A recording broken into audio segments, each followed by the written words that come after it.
ये कहानी है रामपुर गांव की, जहाँ के लोग बहुत ही अच्छे और नेक हैं। यहाँ के लोग सबके साथ बहुत अच्छे से और प्यार से रहते हैं। रामपुर गांव में सभी लोग एक दूसरे के प्रति प्रेम और अच्छाई रखते हैं। इसी गांव में रहते हैं माधव और उसकी पत्नी माला। माधव और माला बहुत ही अच्छे इंसान हैं। दोनों काफी मेहनती, नेक दिल वाले हैं। दोनों अपने अपने मेहनत से अपना गुजारा करते हैं और काफी दूसरों की मदद भी करते हैं। माधव एक दिन दुकान पर जाने के लिए तैयार होता है और वहीं दूसरी तरफ उसकी पत्नी खेत पर जाने के लिए। माधव जी, सुनते हो? आपका खाना बन गया है। आप पहले खाना खा लो और फिर ले लेना दुकान ले जाने के लिए।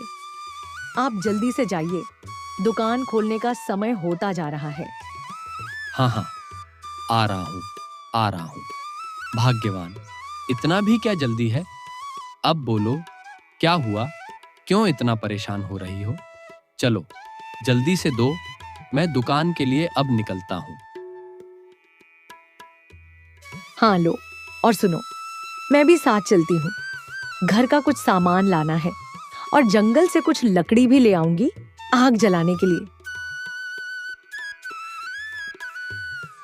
ठीक है, भाग्यवान। चलो जल्दी चलो, ऐसे भी काफी देर हो गई है। माधव और माला दोनों निकल जाते हैं अपने अपने काम पर साथ में। वहीं पर जब दोनों जंगल पहुंचते हैं, तब वहां देखते हैं एक छोटा सा चूहे का बच्चा गिरा हुआ रहता है और वह काफी घायल रहता है। तभी माला माधव से कहती है, हमें इसे मदद करनी चाहिए। माधव जी, देखिए ना, इसे कितना चोट लगा हुआ है। एक काम करता हूँ, इसे घर ले चलता हूँ, फिर देखते हैं क्या करना है और यह कैसे ठीक होगा। माधव जी, देखिए ना, इसे कितना चोट लगा हुआ है। माधव और माला चूहे के बच्चे को घर ले आते हैं और उसकी खूब देखभाल करते हैं। दिन रात उसकी सेवा करते हैं। दोनों मिलकर उसे छोटे से चूहे का इतना अच्छा और प्यार से देखभाल करते हैं, मानो उनका खुद का बच्चा हो। उनकी इतनी सेवा करते हैं कि वह बहुत ही जल्द ठीक हो जाता है। माधव जी, आपको नहीं लगता है कि यह चूहा कुछ ज्यादा बड़ा हो गया है? हाँ, तुम ठीक कह रही हो, ये तो कुछ ज्यादा बड़ा है। पर अब यह सब छोड़ो, देखो इसको होश आ रहा है और यह अब ठीक हो रहा है। अब हमें इसे इस जंगल में छोड़ देना चाहिए ताकि यह वहां आराम से रह सके, बिना कोई परेशानी के, आजादी से। हाँ, तुम ठीक कह रहे हो, हमें इसे छोड़ देना चाहिए।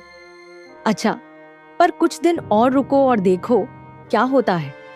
इसकी हालत एकदम से अच्छी हो जाएगी, तभी छोड़ेंगे इसे जंगल में। फिर एक दिन जब माधव और माला अपने अपने काम के लिए तैयार होते रहते हैं, तभी अंदर से चूहा आता है और बोलता है। बोलते हुए चूहे को देखकर दोनों काफी डर जाते हैं। माधव और माला कुछ भी नहीं बोल पाते हैं और डर जाते हैं। उधर माला बेहोश हो जाती है। अरे, भाग्यवान, क्या हुआ तुम्हें? ठीक तो हो ना? माला, तुम ठीक तो हो ना? माला को होश आ जाता है और वह काफी डर जाती है चूहे को बोलता देख। उधर माधव भी डरा हुआ है। तभी चूहा बोलता है, अरे, आप दोनों डर क्यों रहे हैं? डरिए मत, मैं बोल सकता हूँ और आपकी बातें समझ भी सकता हूँ। तुम बोल कैसे सकते हो और हमारी सारी बातें समझ कैसे सकते हो? तुम कोई भूत तो नहीं? मैंने बोलने वाला चूहा आज तक नहीं देखा।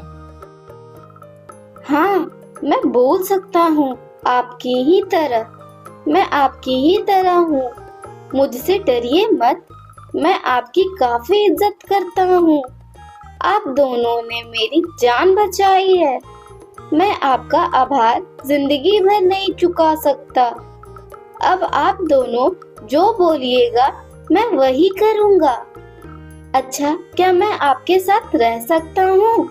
फिर माधव और माला का डर थोड़ा थोड़ा कम हो जाता है और फिर दोनों चूहे से पूछते हैं, तुम बोल कैसे सकते हो और हमारी सारी बातें समझ कैसे सकते हो? हाँ, मैं बोल भी सकता हूँ और सारी बातें समझ भी सकता हूँ। मुझे पता है आपकी दुकान की हालत बहुत खराब है। आप कल से मुझे लेकर चलिएगा, मैं आपकी मदद करूँगा। तुम मेरी मदद कैसे कर सकते हो? तुम्हें इतना समझ में आता है कि यह कारोबार कैसे चलाते हैं? हाँ, मुझे सब पता है। आप मुझे कल से अपनी दुकान पर लेकर चलिएगा, फिर देखिएगा मैं आपकी कैसे मदद करता हूँ।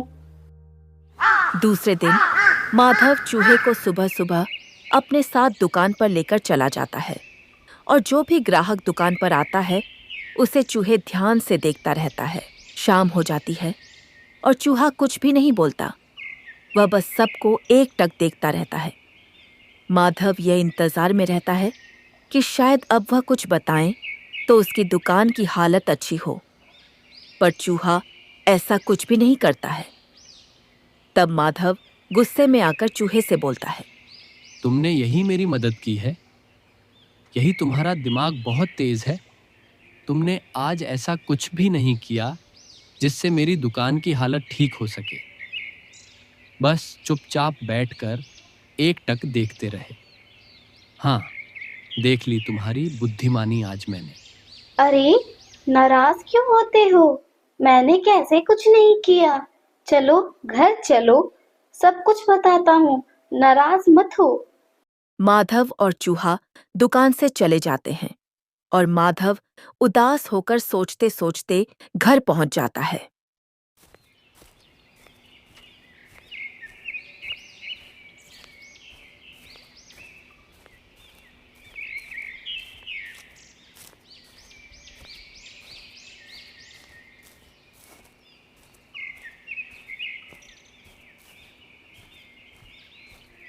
आप लोग दोनों आ गए। कैसा रहा आज का दिन? और यह चूहे महाराज को ले जाने का कोई फायदा हुआ या नहीं? फायदा मत पूछो, कुछ भी। यह तो वहां पर बस चुपचाप बैठ गया। मुझे भी लगा यह कुछ बताएंगे जिससे हमारी दुकान की हालत कुछ अच्छी हो पाएगी, पर बस ये वहां जाकर मानो जैसे सो ही गया। कुछ भी जो इसमें कहा हो, बस एकटक जितने भी ग्राहक आते उन्हें देखता रहता। क्यों, क्या हुआ? पर मुझे लगा कि चूहा महाराज कुछ दिमाग देगा जिससे हमारी दुकान की हालत ठीक हो सके। अरे, इतना परेशान क्यों हो रहे हो आप दोनों? मैं इसलिए चुपचाप बैठा था क्योंकि मुझे पहले समझना था कि दुकान की हालत इतनी खराब क्यों है और कोई भी ग्राहक जल्दी आता क्यों नहीं। अच्छा, तो तुम्हें समझ आया या फिर सिर्फ बड़ी बड़ी बातें ही करना आता है तुम्हें? अरे, आप परेशान क्यों होते हो? मुझे सब समझ आ गया। चलो मैं अब बताता हूँ क्या करना है। अच्छा, अब जो मैं बताता हूँ उसे आप दोनों ध्यान से सुनिएगा। पहले तो आप अच्छे और सही सामान ही बेचो। दूसरा, आप थोड़ी उधार में सामान देना शुरू करो और महीने के अंत में पैसा वसूल करो ताकि कोई ग्राहक उधार में लेना चाहे तो वो ले जा सके। तीसरा, सबसे प्यार से बात करो और उन्हें इज्जत दो, चाहे दुकान पर कोई भी आए, अमीर हो या फिर गरीब। चौथा और आखिरी और सबसे ज़रूरी बात, ईमानदारी। ईमानदारी बहुत ज़रूरी है आज के ज़माने में क्योंकि ईमानदार बहुत कम रह गए हैं। अगर तुम ईमानदार रहोगे तभी तुम्हारी दुकान दिन प्रतिदिन आगे ही जाएगी, कभी बुरा वक्त नहीं देखेगी। तब देखना तुम्हारा दुकान कितना अच्छा चलेगा और कितना आगे बढ़ेगा। माधव और माला दोनों ऐसे करने के लिए राजी हो जाते हैं और फिर दोनों ऐसा पूरे 3 महीने तक करते हैं। धीरे धीरे इनकी दुकान सच में अच्छी होने लगती है और फिर तीनों साथ में खुशी से रहने लगते हैं।